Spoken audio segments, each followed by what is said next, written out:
A great question I get is, how does an intermediate lifter actually keep progressing? And the answer is really, really simple.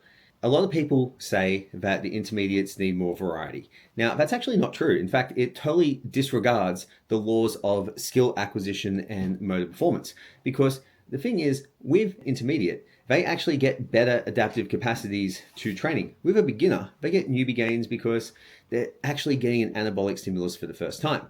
What we kind of really don't understand, or what a lot of coaches don't understand, is that the actual process of building muscle involves a number of different phases. The first one is neuromuscular adaptation. So for the first 1 to 2 weeks, the gains are primarily neurological, i.e., you're learning how to do the movement, you're learning how to increase motor unit recruitment, you're getting better at recruiting more fibers, which is why we can see a fairly rapid strength increase. Now, if you're changing your exercises often, meaning very frequently, you're actually going to get a lot of that neurological stuff, which is great for certain reasons, but it's actually going to hold you back in terms of the amount of tissue that you can grow, if we're looking at that. And then also the strength that you'll actually develop, because what will happen is, as you do something new, you may not be training those motor units anymore that are required. Now, for the next 3 to 8 weeks, what we actually see is we get better muscle growth and development because our muscles become better at storing, utilizing, and using glycogen to improve performance. So from that point of view, what happens is we do something from 3 to 8 weeks, we're getting an increase in glycogen upregulation in the muscle, which is allowing us to get better performance and also start seeing some size.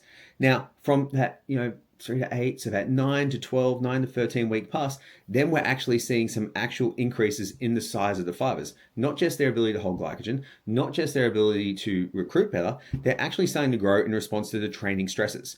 So when you are working with intermediates and you're cycling exercises all the time, what's really happening is you're just getting a whole bunch of neurological adaptations for the muscle fiber, which aren't necessarily going to influence their results in the way that you think they are.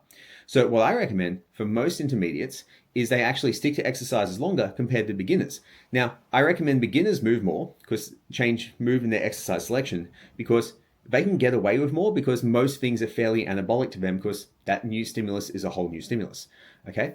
When you're an intermediate lifter, you actually need to spend more time on the lifts and get better and better at doing those things, and you'll see far better results.